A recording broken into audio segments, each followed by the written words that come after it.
Aku tuh main kalau bangun tidur belum sikat gigi nggak bisa ngomong.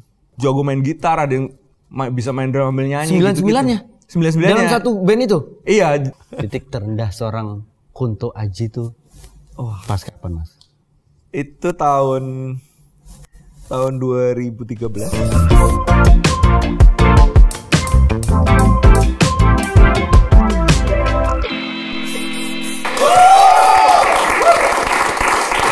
Assalamualaikum warahmatullahi wabarakatuh. Ponakan, hari ini spesial banget. Terima kasih banget sudah mau hadir. Kunto Aji. Matur suwun Mas Kun, sudah mau hadir di Omwen. Luar biasa sekali. Ternyata orangnya humble sekali. Suaranya merdu, nggak sama seperti kali. Suara yang keluar dari dia adalah nada-nada penuh nyanyian, bukan nada-nada penuh kasihan. Kunto Aji Wibisono adalah seorang penyanyi, penulis lagu dan aktor Indonesia. Ia memulai karirnya dari dunia tarik suara dan dengan menjadi finalis dalam ajang pencarian bakat menyanyi Indonesian Idol tahun 2008. 2008. Betul. Nah, menurut Mas Kun nih, mohon maaf sebelumnya. Kenapa biji pepaya warnanya hitam?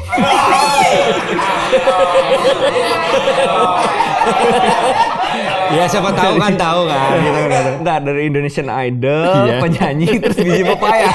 Ya kan penyanyi pasti makan pepaya dong. Pasti tahu dong. Apalagi kan Mas Kun kan lahir besar di Jogja. Iya. Pasti tahu pepaya. Nyambung ya. Iya, nyambung. Kalau Oke, kalau menurut kacamata aku, coba ngobrol kacamata gimana? Pemain, bahaya. Kalau dia udah mulai pinter ngelucu, Kalau dia udah mulai pinter ngelucu, berarti gue saatnya untuk belajar nyanyi. Biar balance. Apa menurut Mas Gun? Kenapa pepaya bijinya hitam? Kalau waduh, jorok nanti jangan. Gak apa-apa di sini mah aman. Kalau yang bijinya coklat punya Omen kayaknya. Iya Bun. Ya karena gue kan mixer lagi. Kalau gue sih lebih ke ungu ya. Iya sering kayak kena benturan gitu. Iya sering gitu. Benturannya kayak berkali-kali kayak pak gitu. Makanya jadi wajar ungu gitu kan. Oke, Mas Kun. Ya. Lu kan kuliah akuntansi. Akuntansi ya. Terus tiba-tiba jadi penyanyi. Gimana ceritanya tuh? Awalnya sih emang sering ngeband Om. Dari SMP SMA gitu suka ngeband waktu itu. Terus sering sama guru tuh disuruh ikut lomba nyanyi gitu-gitulah. Tapi emang kan karena di Jogja kan ngelihat kayaknya kok ke nembus industri itu susah ya ke Jakarta ya gitu. Iya, kalau di Jogja kan kayak maksudnya yang berhasil kan paling Silong Seven, cuman beberapa dari mungkin ada ribuan band dan solois di Jogja kan. Solois nggak ada kayaknya. Solois siapa ya? Dari Jogja siapa ya? Solois ya dekat sih Solo sama Jogja, tapi kayaknya nggak ada ya. Ya tapi nggak ada ya. Iya. Oh iya bener nggak ada dari Jogja ya. Nggak ada ya. Yang nggak ikut pencarian bakat. Itu kan band Club Project. Tolol. Oke. Lu udah patah semangat. Artinya bukan patah semangat sih, lebih ke kayak ya udah musik jadi hobi aja lah gitu. Pada saat itu. Bukan yang jadi serius gitu. Terus ya itu akhirnya ada kesempatan ikut ajang pencarian bakat itu. Indonesian Idol kenapa sampai bisa ikut? Waktu itu tuh siapa yang ngedorong lu selain security RCTI? Masuk Mas. Itu tuh. Siapa yang ngedorong? Siapa yang ngedorong lu Mas Kun? Awalnya ada temen ngasih tahu. Jadi ternyata mereka tuh sering bikin audisi backup gitu. Jadi takutnya yang di TV itu kan banyaknya bercanda kan. Takutnya nggak dapet yang penyanyi beneran. Nah terus mereka tuh bikin audisi backup, nggak usah pakai ngantri, ngajakin vokalis band atau penyanyi kafe di kota itu. Itu di setiap kota pasti ada kayak gitunya.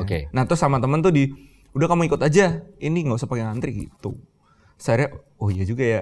Waktu itu lagi udah kelar kuliah tuh lagi nunggu wisuda, nggak ngapa-ngapain kan, ya udah ikut gitu, terus tiba-tiba udah di TV gitu.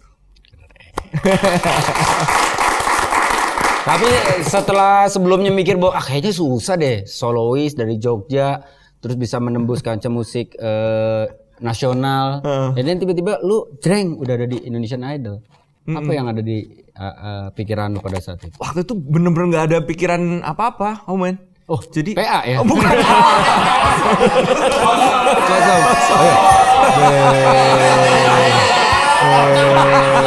Depan RCTI gitu. Angkat kau sini.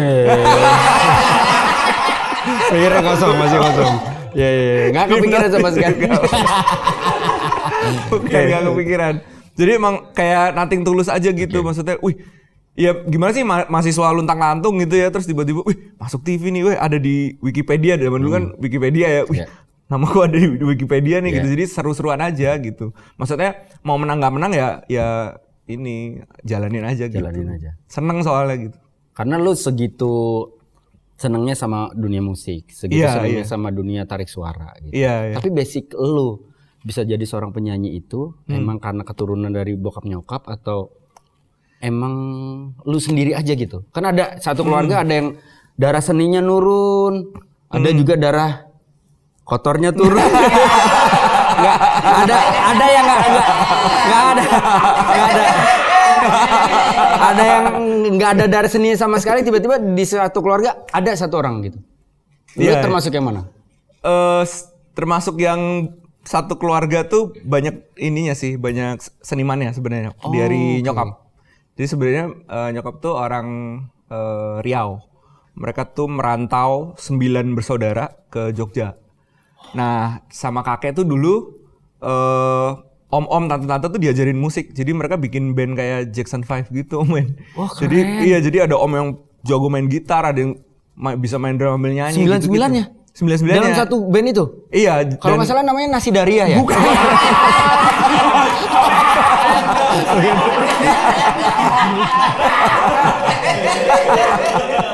Wah keren banget itu maksudnya. Kok bisa semuanya mau, Mas Kun? Kalau dengar cerita nyokap gimana tuh? Semuanya mau untuk bermusik? Kebetulan karena musik kan lebih cepat kayaknya diterima anak-anak ya, lebih menyenangkan gitu ya. Terus diajarin main musik dan kebetulan nggak tahu sih rata-rata semuanya senang gitu. Terus yang nyokap tuh kebagian yang penyanyinya sama tante-tante, jadi yang cewek-cewek tuh yang nyanyi gitu. Jadi emang kayaknya dari situ sih. Dan nyokap mungkin secara tidak sadar atau sadar memang sudah ngajarin lo? Enggak dulu. Sama sekali nggak ngajarin. Justru dulu tuh waktu nyokap pas mudanya kan dia sering kafe-kafe gitu ya. Cari uangnya di situ bareng sama om-om gitu. Tapi pas udah lahir, pas gue udah lahir tuh setiap dia nyanyi tuh nangis dulu, nggak mau. Mama jangan nyanyi, nggak tahu dulu pas kecil tuh kayak nggak suka ngelihat mama nyanyi gitu. Lo? Iya. Oh, oke. Jadi nggak suka, makanya nggak ada yang nyangka gitu. Di antara keluarga besar itu kan ada beberapa yang hampir ada om yang sempat bikin band, hampir masuk label gitu-gitu. Tapi nggak ada yang jadi kan, sama sekali nggak ada yang jadi. Bahkan saudara sepupu ada yang jauh lebih bakat lagi, main gitar bro segala macam gitu. Tapi nggak ada yang nyangka tiba-tiba ternyata malah aku yang bisa masuk. Dari lu yang nggak suka nyokap lu nyanyi di kafe itu kafe. Terus tiba-tiba malah sekarang lu jadi penyanyi. Dan skalanya udah nasional gitu. Maksudnya udah dikenal sama banyak orang gitu. Nyangka gak orang tua lu? Nyokap lu gimana ketika akhirnya lu bisa tembus ke... Gak nyangka soalnya waktu itu gak dikabarin. Gak dikabarin karena kan gak nyangka kalau bakal lolos kan. Nah jadi setelah audisi itu kan dipilih 100 besar dari tiap kota. Dibawa ke Jakarta. Terus dikarantina. Terus baru masuk yang audisi yang ada di TV itu, yang sama juri-juri itu kan. Nah, waktu itu nggak ngabarin, terus mereka nontonnya di TV. Astaga. Terus telepon, loh Ji, kamu tuh di Jakarta? Iya Pak. Dia nontonnya di TV. Jadi lu maju ke TV nasional, lu nggak minta restu orang tua sama sekali? Ya karena maksudnya kayak, ya nggak bakal menang lah gitu. Maksudnya kayak, wah seru-seruan aja gitu. Nggak tahu. Terus mereka marah atau apa? Enggak. Ya mereka senang-senang aja. kok nggak ngabarin gitu doang. Ya tapi kan di sana kan udah di karantina kan, maksudnya semua akomodasi udah disediain gitu. Tapi kalau misalkan lu bisa nyanyinya tuh, lu tahu lu punya bakat di situ di usia berapa, Mas Gun? Usia berapa ya? Mungkin dari SD sih udah suka nyanyi. SMP suka bikin lagu. SMA tuh bener-bener bikin lagu buat seorang temen. Ada temen yang meninggal karena tawuran gitu. Masih kelas 1 SMA banget gitu. Terus ya ekspresif lah di situ, bikin lagu untuk temen ini. Terus diikutin lomba di RRI waktu itu. Terus sempat menang, dapat hadiah di rekaman. Cuman nggak tahu rekamannya sekarang gimana. Nah itu tuh mungkin itu salah satu ininya sih, triggernya untuk pede dan pengen jadi penulis. Apa judul lagu pertama yang lu buat temen gitu? Masih inget gak? Aduh, judul lagunya malah lupa, tapi lagunya kayak gimana? Masih inget gak lu? Iya. Oh sobatku, gimana kabarmu di sana sekarang? Bertemukah kau dengan Tuhanmu yang selama ini selalu engkau agung-agungkan? Kami doakan kau di sini agar kau mendapat tempat yang paling istimewa. Dan sayangnya filenya udah tidak ada. Iya, nggak ketemu. Makanya tuh, aduh penasaran sih kalau masih ada. Kalau lu rewrite lagu itu, nggak ada kepikiran sama sekali. Pengen sih, cuman ada beberapa yang lupa. Kayaknya kalau dapat file lamanya tuh lucu juga gitu. Seru. To be honest kan gue juga tidak begitu mengikuti lagu-lagu lu, tapi begitu gue tahu kalau misalkan lu mau mampir di Om Wen pada saat kemarin gue ada kegiatan apa gitu, gue coba dengerin lagu-lagu lu gitu. Idealis nih orang. Oh, iya. Idealis gitu. Tapi survive. Iya. Gimana caranya lu bisa tetap survive dengan keidealisan lu? Gimana ya? Yang jelas gue musisi tapi tidak tutup mata terhadap gini, dimensinya manusia tuh pasti spektrum ya. Maksudnya kita tuh bukan satu ini nih. Ada Om ada sisi bercandanya, ada sisi seriusnya, pasti ada sisi spiritualnya dan segala macam ya. Itu fondasinya tuh harus dikuatin semua kalau menurut gue. Jadi musisi gue idealis banget terhadap karya, tapi bisnisnya gue juga udah harus tahu. Dan gue harus tahu bekerja sama dengan orang-orang yang seperti apa. Gitu. Jadi bikin karya dulu seidealis mungkin. Setelah itu ya kata ERK, pasar bisa diciptakan. Setelah itu baru ini gimana nih caranya kita pasarkan kemana, gimana cara mengkomunikasikannya. Mungkin bahasanya terlalu ini ya kalau dipasarkan. Gimana cara mengkomunikasikan karyanya biar nyampe ke orang gitu tuh segala macam. Jadi ya emang musisi sekarang harus banyak baca ya, harus banyak belajar sih gitu. Kalau mau survive ya emang gitu caranya kan. Ya kita orang-orang yang terbiasa mungkin hidupnya dari muda atau dari kecilnya survive, pasti dia akan terus mencari gimana caranya biar bisa survive sih. Gue agak kebuka dengan omongan nih Mas Gun, bahwa artinya seidealisnya lu sebagai seorang musisi, tapi lu ternyata memikirkan bahwa karya lu yang sudah dibuat dengan sangat ideal, dengan idealisme lu, tetap tidak akan menjadi apa-apa ketika lu tidak menemukan orang yang tepat. Betul. Untuk diperdengarkan, dan lu tidak menemukan link yang tepat untuk menyebarkan karya lu. Betul. Dan menemukan tim yang tepat. Betul. Itu yang paling susah memang sampai sekarang. Dan menurut gue sampai sekarang banyak banget, kita tuh punya banyak banget bakat di musik, lagunya bagus-bagus, cantik, ganteng, apapun itu, nulisnya bagus. Tapi mereka tidak punya tim karena memang kita tuh sebenarnya kekurangan loh orang-orang di belakang musik tuh, manajemen, kreatif, bidang kreatif atau apapun itu. Itu kekurangan banget. Itu sih yang sebenarnya lagi pengen gue bangun lah, maksudnya ngebantu teman-teman yang lain gitu, gimana caranya. Karena memang sebenarnya potensinya kan ada. Maksudnya kalau kita udah sukses pun kita akan mau kan membayar mereka dengan ini apapun gitu. Betul. Tapi nah itu cuman harus ngebangun dari awal dulu gitu dan segala macam. Ya emang bertemu dengan orang yang tepat juga penting. Nah, tim di manajemen aku tuh Om itu 100% tidak ada yang dari industri musik. Tapi semuanya dari industri kreatif. ada yang itu teman-teman di Jogja dulu. Oke. Sekarang ketemu lagi di Jakarta. Mereka ada yang di Majalahai. Oke. Udah cukup bagus gitu jabatannya, aku tarik. Ada yang dulu kreatifnya dahsyat, namanya Novan. Itu aku tarik juga, teman di Jogja gitu. Aku tarik ini karena aku tahu orang-orang ini kenapa? Karena dengan menarik orang yang dari luar industri musik, bukan berarti yang di dalam industri musik itu jelek ya, bukan. Tapi beberapa kan kayak sudah di set mindsetnya, blueprint bahwa musik tuh harus begini, cara masarkannya gini, blablabla segala macam. Zaman dulu kan kalau musik harus di TV, harus di radio, blablabla segala macam, bikin tour dan segala macam gitu. Jadi tidak ada kebebasan berpikirnya gitu. Aku tahun kemarin kan tahun ini itu kan aku bikin konser subuh-subuh, Om, tahu nggak? Subuh-subuh. Iya, subuh-subuh. Gue sempat baca tuh. Nah, itu coba kalau kepikiran. Coba kalau ngomong ke orang label atau apa, Pak, saya mau bikin konser subuh-subuh, apa nggak dikeplak itu kemarin kan nggak mungkin. Nggak mungkin kan.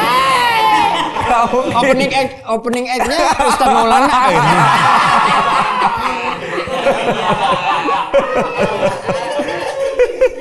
Iya, gue sempat baca juga, maksudnya salah satu keunikan dari lo dan juga mungkin ya tim lo ya yang ngedeliver ide ini nih, bikin konser subuh-subuh. Dengan harapan orang bisa bangun pagi. Sebenarnya itu. Jadi maksudnya selalu ada tujuan, bikin album itu selalu ada tujuan. Nah, album ketiga ini temanya kan tentang bertumbuh, menjadi manusia yang lebih baik. Nah, ketika aku kesana sini ya, Om Ben, ya, maksudnya mempelajari tentang kesehatan badan, kesehatan mental dan segala macam. Salah satu tonggak pertama yang paling penting adalah tidur yang benar, jam tidur yang benar. Karena 30% waktu kita itu ada di kasur waktu tidur kan. Jadi kita umur 30, let's say, hampir 10 tahun tuh kita tidur gitu. Jadi kalau kualitas tidurnya tidak baik, Profesor Huberman bilang, yaitu jet lag. Tahu jet lag kan kalau kita lagi keluar negeri? Tahu jet lag ya? Oh enggak. Oh enggak tahu ya. Mentoknya baru Bali, Mas.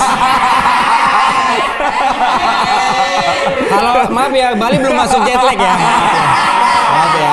Maaf ya. Kalau Bali tuh jatuhnya nge-lag. Belum sampai jet lag, belum. Bekasi lah jet lag ya. Iya. Kalau Bekasi ya karena perlu visa kan.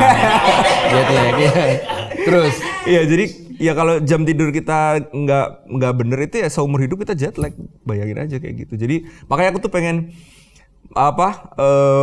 menginspirasi orang untuk merasakan pagi-pagi, ngirup udara pagi, dengerin suara jangkrik dan segala macam. Dan itu menyenangkan banget gitu. Tapi ya kemarin pas konser kan tahun baru kan.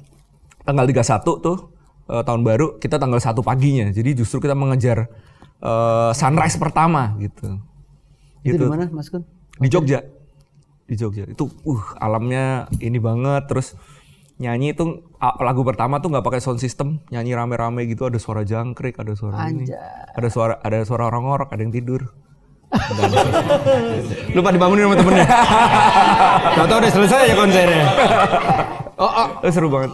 Itu konsepnya datang atau kayak tendaan gitu, campingan gitu, enggak? Datang. Tapi emang semi outdoor, jadi mereka pada bawa bawa tikar, bawa buat apa namanya? Apa sih, kok tamasya sih? Apa sih? Apa men biasanya? Kalau ini piknik, iya piknik. Kayak semi piknik gitu. Ada yang bawa anaknya. Emang kita kids friendly juga. Yang gitu-gitu kan, kalau kita nggak ketemu tim yang pas kan nggak bisa kan main. Jadi kayak bikin konser subuh-subuh yuk. Apa ini ya gitu. Tapi kalau ketemu orang yang satu frekuensi kan, seru juga ya. Coba kita gini. Akhirnya tukar-tukar ide. Nah, lu pertama kali ngedenger konsep itu apa yang ada di kepala lu? Gak ada, kosong. So, jadi lu nggak ada penolakan sama sekali, bener-bener kayak let's go. Iya, kayak langsung wah ini bisa dibikin. Sebenarnya awalnya pasti visually melihat, kebayangin ada hamparan tanah lapang, ada panggung di situ, pada penonton yang dengan keluarganya, anak-anak kecil dan segala macam yang piknik, terus di belakang ada sunrise yang keluar, udaranya masih sejuk, ada suara burung, ada makanan yang enak, minuman yang enak. Waduh, suasananya pasti enak banget gitu.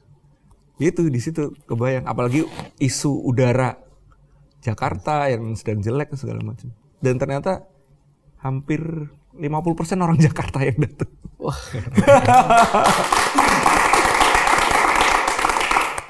Lo berarti bisa dibilang musik lo apa? Genrenya pop? Pop aja sih. Nggak tahu, bingung kalau ditanya. Pop apa? Pop agraris apa? Oh, dinikmatin sama petani-petani ya? Ya, yang pasti kan bisa dinikmati juga sama teman-teman Gen Z lah ya. Iya. Gen Z.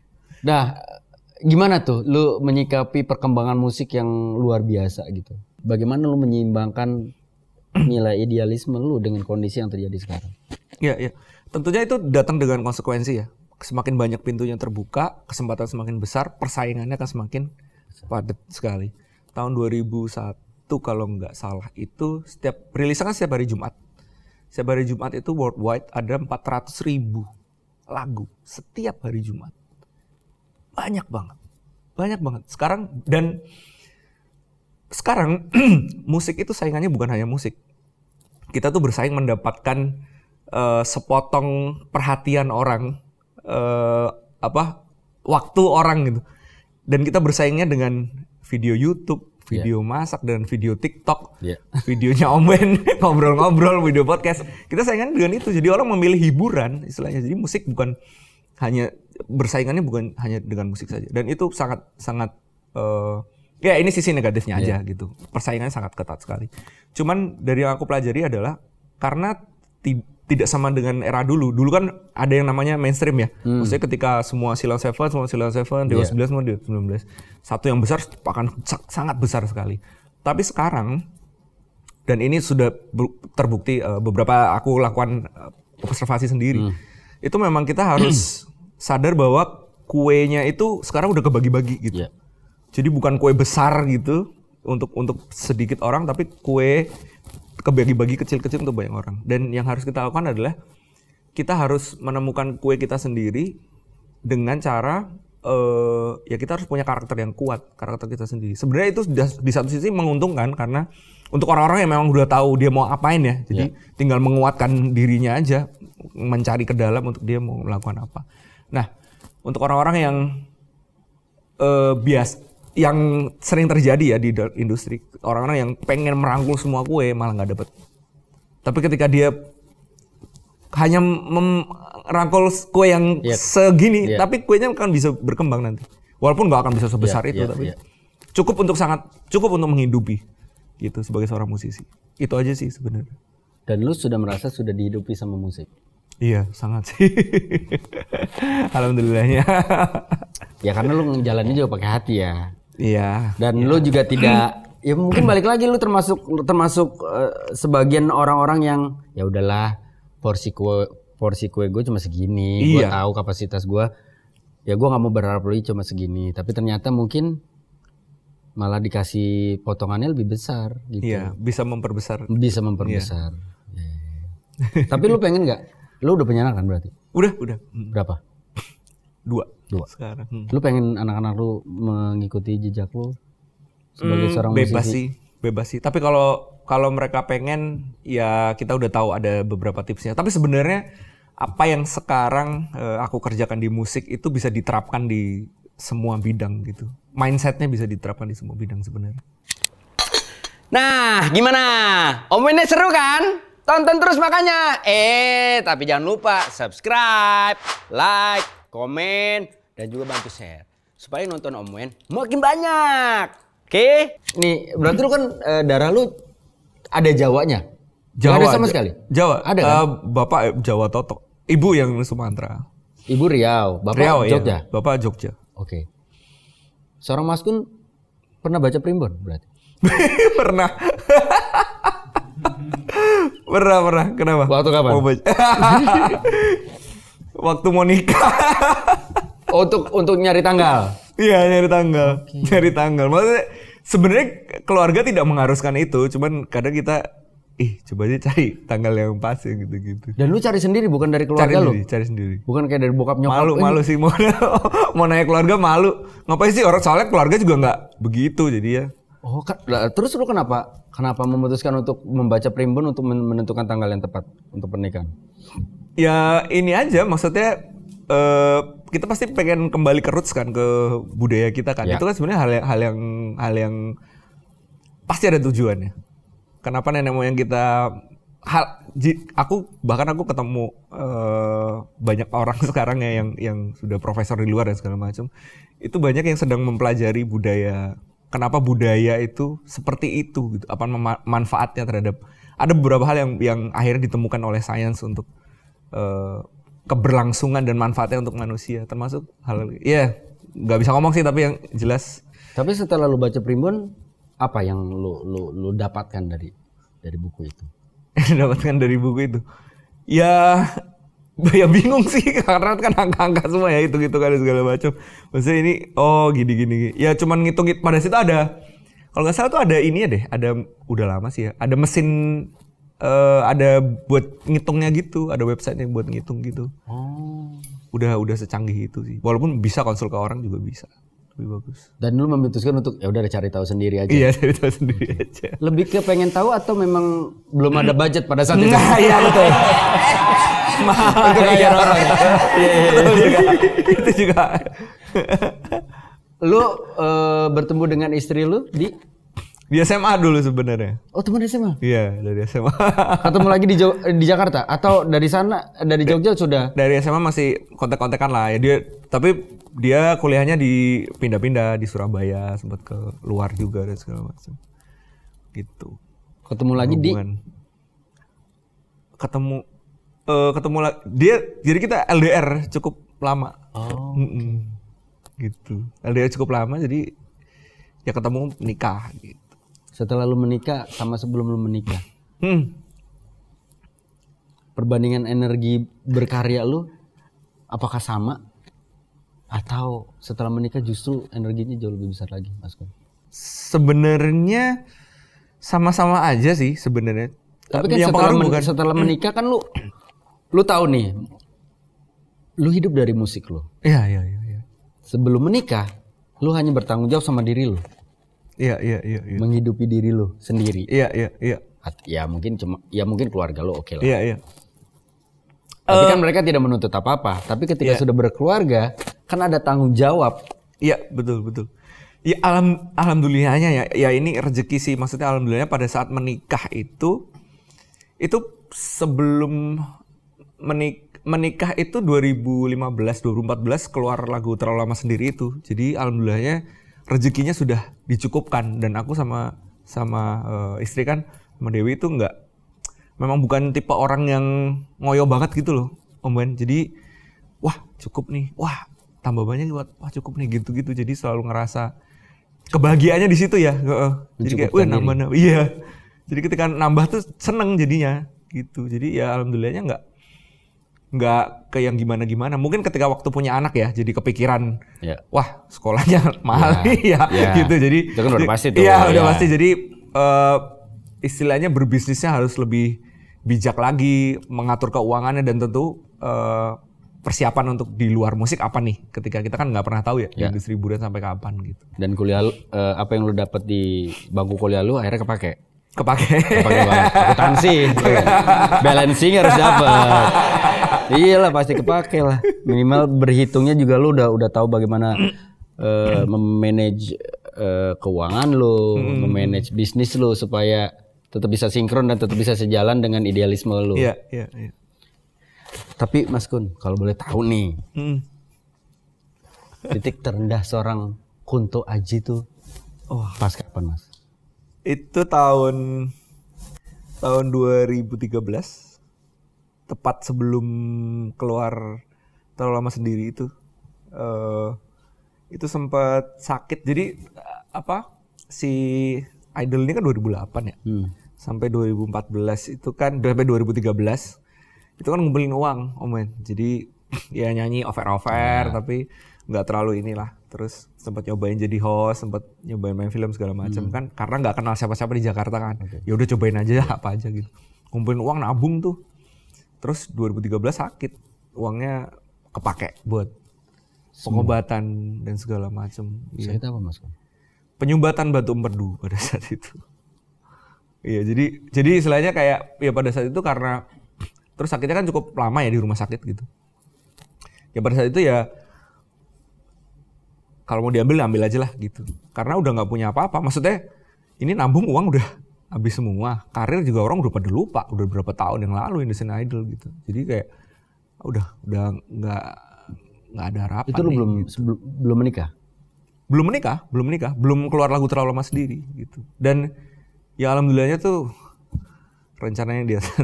Jadi kayak habis dikasih sakit, bawah itu uang habis semua, cuman bisa bikin satu lagu doang. Ternyata lagu Terlalu Lama sendiri itu yang habis itu naik bahkan lebih naik dari yang sebelumnya gitu. Jadi kok lu sampai kepikiran kayak udah lo kalau mau ambil aja? Karena sakit banget pada saat itu dan kayak kan dari yang kamarnya awalnya berdua, terus jadi kamar yang rame-rame, terus jadi bangsal yang rame-rame, sebelah ada yang meninggal, itu kan mental udah down banget. Karena cukup lama perawatannya pada saat itu, sampai berapa bulan gitu di rumah sakit. Ya kan mental udah down banget, dan ya udah ngerasain lah kayak gimana sih kita selama 6 tahun nabung, terus duitnya hilang semua, kayak kan udah ya udahlah gitu. Terus istri juga maksudnya udah kamu cari yang lain aja, udah kayak gitu. Lu udah sempet ngomong gitu? Iya, kayak maksudnya udah ada di titik itu gitu. Gila. Tapi ya itulah hidup lah, kita nggak pernah tahu. Tapi untungnya Tuhan kayak emang luar biasa ya. Ya Pak Bos emang. Setelah dikasih kesulitan yang luar biasa, langsung dikasih. Iya. Dan itu nggak lama. Itu rasanya kayak mimpi sih maksudnya. Setelah lu sakit, setelah lu di titik terendah lu itu, apa yang akhirnya bisa lu dapat dan akhirnya merubah sudut pandang lu tentang hidup lu? Itu tadi maksudnya. Karena setelah itu kan lagu Terlalu Lama sendiri naik, artinya kan secara pekerjaan lu kan juga jadi ikut angkat juga dong. Iya. Ya namanya penyanyi kan off air sana sini, begadang bikin karya ini itu dan segala macem. Sementara lu pernah punya kasus sakit yang luar biasa membuat lu hampir menyerah gitu. Itu bagaimana lu menyikapinya? Masih kayak mimpi tuh Om Wen. Maksudnya masih kayak wah gila, bener-bener maha membolak-balikan hati itu emang bener gitu Mas. Karena dalam waktu singkat ya, maksudnya tidak yang harus nunggu bertahun-tahun gitu. Maksudnya aku di rumah sakit itu Terlalu Lama sendiri itu sedang masuk di chart radio gitu, pelan tiba-tiba dang gitu. Jadi ketika sembuh nggak lama terus loh ini off air nih gitu, dan akhirnya bisa jadi semangat lagi gitu. Terus ngumpulin tim itu tadi. Timku tuh udah dari awal, jadi udah 10 tahun lah sampai sekarang sama aku gitu. Udah ada berapa bareng-bareng? Sekarang sih ada sekitar 23 orang. Gila. Mau ngambil 10 kan nih Mas? Bisa dirau ya serenceng ini. Paketan. Saya berani tukar 10 orang saya dengan 1 orang yang Mas Kun. Itu nilainya aja masih lebih nih. Yang 1 orang Mas Kun nih. Aduh ya Allah, ini luar biasa loh maksud gua. Ya kadang-kadang ada orang yang dikasih cobaan, habis itu dikasih dikasih kenikmatan, setelah itu lupa.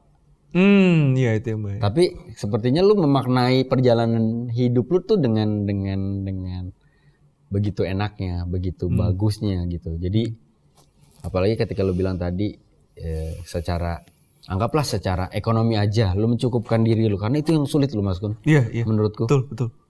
Iya, betul. Ya, itu yang godaannya ya. Godaannya ya, itu godaannya.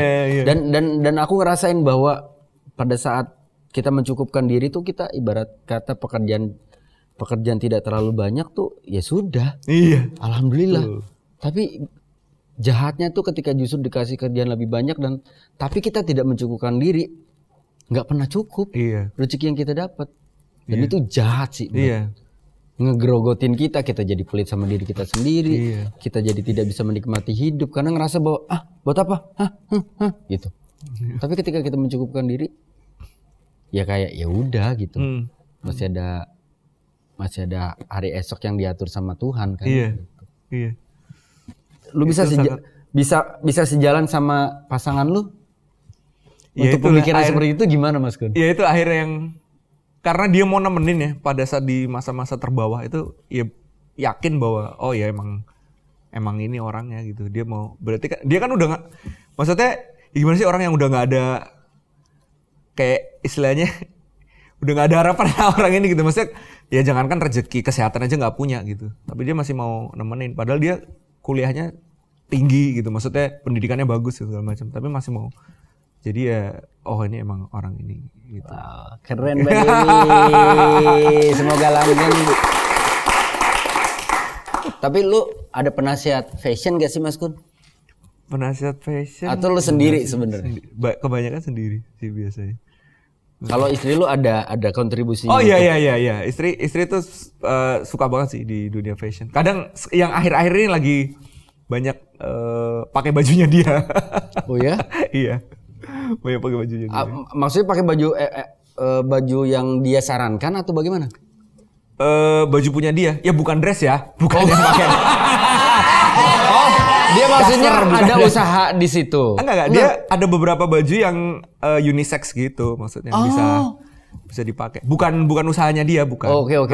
Emang maksudnya outfit punya dia. Iya. Yang lu mix and match. Iya. Dan sebenarnya kan fashion tuh kan ya nggak tahu bahasanya dia ya. Gimana kita mengapply ke badan kita kan gitu. Kalau lu bisa pede sih Mas? Karena maksud gue gini, gue ngeliat style lu bukan karena gue ngomong depan lu ya. Kan ada orang ya yang coba untuk style gini kayak gak pantas gitu. Ngerti gak sih? Ngerti kan gitu. Ya kayak ada orang berduit tapi pakai barang branded ya gak pantas juga ada gitu. Tapi ada orang yang ya udah begitu santainya pakai mix and match, pakai celana warna ini, baju berani warna ini, kayak lu nih misalkan gitu kan. Tapi ya nggak ganggu. Iya. Alhamdulillah. Enak gitu. Ya kan ada orang-orang kayak gitu ya. Kalau gue tuh jatuhnya kalau orang-orang yang kayak gitu kan kayaknya katanya waktu di dalam perut kelilit tali pusar. Gue kok kelilit tali rem kali ya. Gue bingung nih, gue lagi mencari jati diri nih. Mungkin orang-orang sekarang lihat gue, anak skena, bukan skena, lebih ke usia. udah nggak bisa pakai celana skinny, ngepres, perut makin gede, sepatu butuh yang ada solnya, karena udah mulai gampang sakit, gitu, lebih ke situ sih. Tapi waktu jadi avatar tuh cocok banget. Iya. Gak apa-apa, itu mendunia. Tololnya ya. Gimana lu ngebangun self esteem lu untuk bisa dilihat enak sama orang Mas Kun? Sebenarnya banyak belajar justru dari istri sih. Kadang-kadang aku tuh dulu pernah ada di satu fase yang pakai baju hitam terus gitu. Oh, hitam lu ada fase di situ? Ada. Hitam atau putih gitu-gitu. Ya warna-warna yang inilah mati lah gitu. Nah, akhirnya belajar dari istri untuk ini bisa dipadu-padanin gini. Akhirnya tambah pede juga. Oh, ternyata bagus juga ya. Istriku juga gitu. Kalau lagi beli baju hitam lagi. Terus nanya, ini nggak hitam Bun. Apa itu? Abu-abu gelap hitam. Iya abu-abu gelap. Iya cenderungnya sih kayak hitam sih sebenarnya gitu. Iya mungkin balik lagi ya. Justru sekarang kayak gue ngerasa ya mungkin diuntungkannya karena faktor usia, faktor udah nggak bisa lagi gaya-gayaan pede untuk pakai celana yang skinny, ngepres banget, sakit di perut ya kan, sepatu juga. Baju juga, kalau dulu kan masih yang kayak ngepres. Semua orang kayak pernah jijik di masanya deh. Ya kan, baju ngepres gitu. Kalau sekarang kayak dulu tuh kalau bisa XS gue mas. Oh iya. Sumpah. Oh iya. Gue dulu pakai Nevada Kids dulu tuh. biar ngepres banget gitu. Kalau sekarang Jangkis kayak gitu ya. Iya, kalau nggak usah ketawa.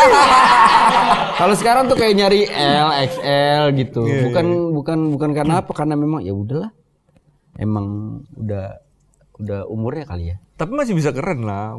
Iya, makanya itu dia. Lebih ke arah gue tuh suka seneng ngeliat lu tuh sama kayak temen gue. Secara look sama kayak Isa Bajaj. Secara confident-nya juga hampir sama kayak Isa Bajaj. Maksudnya Isa Bajaj itu dia keluar negeri atau keluar kota naik pesawat dia bisa berani pakai celana pendek warna hijau stabilo, bajunya warna pink. Dia se-confident itu, tapi kita nggak ngeliat norak gitu. Kita ngeliat anjir ya lu berani ya, asik ya gitu. Ada orang-orang yang kayak gitu. Tapi lu termasuk orang yang nggak maksain gitu, bukan orang yang gue anak musisi nih gitu, style gue gini, enggak, emang ya udah gitu, enak aja ngelihatnya. Coba kalau gue yang pakai kaos kaki orange apa enggak aneh. Ini aja gue merasa nih mau kemana sih nih, ini mau kemana gitu. Iya gitu. Elah Bun, tolong ya Bun dibantu istri suamimu. Oke Mas Gun, ini luar biasa obrolan kita nih. Tapi kalau boleh tahu, sebelum kita akhiri obrolan kita, yang pasti kita mendoakan yang terbaik buat Mas Kun. Amin. Semoga bisa terus berkarya di musik Indonesia. Dengan keunikannya, dengan segala macam konsep-konsep luar biasanya, dan juga nilai idealismenya yang tetap bisa menghidupkan. Amin. Memberikan kehidupan juga buat Mas Kun dan keluarganya.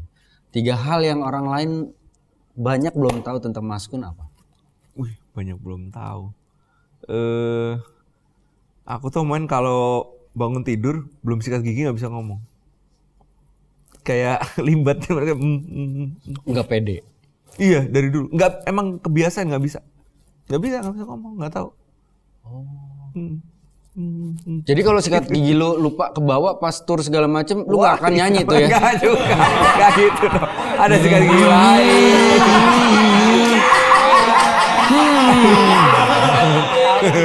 Ya siapa tahu lah. Karena begitu. Kalau sikat gigi mau ngomong aja nggak mau, apalagi nyanyi. Kan bisa beli. Iya. Dijawab lagi sama dia. Kayak satu itu. Kedua apa ya? Sekarang ini lagi belajar coding. Belajar coding. Kayak main, maksudnya pengen belajar sesuatu ya. Malah jadi semakin tua tuh kayak semakin pengen belajar sesuatu yang baru gitu. Tapi ini coding tiba-tiba loh. Karena apa? Triggernya karena apa Mas Gun? Triggernya karena sebagai musisi sekarang kan dituntut jadi konten kreator dengan algoritma dan segala macam, tuh sering ketemu data. Sering ketemu data, terus ketemu dengan profesi yang namanya data analis. Data analis itu ternyata basicnya harus ngerti coding dulu. Tuh. Jadi belajar coding pengen ngambil sertifikat juga. Gila. Gitu. Tuh, kalau belajar jangan setengah-setengah, bray. Gila. Seru kok, tapi sekarang banyak yang dimudahkan lah istilahnya gitu. Betul. Karena teknologinya juga sudah mendukung kan. Iya. Apapun bisa kita lakukan asal ada kemauan. Apalagi ketawa aja lo catur lo. 3 apa? Bukan koleksi jam salah satunya. Koleksi jam G-Shock. Iya, dulu. Tapi sekarang malah lagi jarang dipakai. Sama dong. Sama ya. Iya. Tapi karena udah jarang dipakai juga, akhirnya jadi banyak koleksi yang. Tapi gue bukan hunting kayak yang special edition ini tuh enggak. Karena memang gue senang aja. G-Shock juga. G-Shock. Kalau dulu, jadi gue tuh emang agak orangnya kalau udah into sama satu produk atau brand ya udah gitu, nggak tahu ya agak susah move on gitu. Kalau kayak jam gue mayoritas tuh pasti G-Shock. Kalau sepatu Vans. Udah. Kalau dulu baju tuh pasti baju surfing. Kalau sekarang kan ya balik lagi karena faktor usia udah yang gue pertahankan paling ya jamnya aja gitu. Tapi udah berapa banyak Mas Kun koleksi? Oh nggak banyak sih, ya sekitar 20-an. Oh, lumayan. Iya. Nah, 20 minta 10 bisa gak nih? Kok bisa gitu? Kok bisa?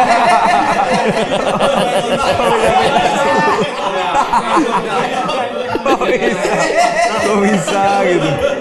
Minta 10. Iya, saya lagi males ngasih ke mereka ini. Omen tuh bisa lucu terus, apa sih rahasianya? Ya sama seperti Mas Kun bisa menciptakan karya bagus terus, apa rahasianya? Aku ditanya balik. Saya nggak tahu, it's a gift. Menurut gua itu sabun dari Tuhan. Ya, it's a gift. Mungkin tanpa disadari Mas Kun, kita ngobrol nih ya. Ada salah satu kesamaan kita dalam berkarya. Ya mungkin tidak terlihat gitu ya. Yaitu kita sama-sama melakukan observasi sebelum berkarya. Ya dong. Iya. Gua kenapa bisa sampai titik sekarang? Karena gue di dalam gue berkomedi, gue termasuk tipikal pemain yang observe. Observe tuh dalam artian gue, kebiasaan gue kalau Mas Kun perhatikan adalah apa yang diucapkan sama lawan main gue itu yang gue olah di kepala gue, itu yang gue keluarkan dalam bentukan jokes. Iya. Jadi gue bukan mempersiapkan, oh gue ngomong sama Mas Kun gue siapin materinya, enggak. Jadi biasanya Mas Kun ngomong apa itu yang gue olah, gue sikat. Sama seperti ya tanpa disadari kayak misalkan kita obrolan pertama tadi kacamata Mas Kun, itu kan Mas Kun langsung deng. Kayak Mas Kun satu kata yang menggambarkan hidup seorang Kunto Aji dari dulu sampai sekarang apa? Wah. Satu kata atau satu kalimat? Satu kata. Satu kata. Seru gitu aja. Seru. Kunto Aji dengan keseruannya. Ponakan, Om mau kasih tahu ya. Cinta itu kayak senar gitar. Kalau nggak mau putus, ya jangan dimainin. Yeah!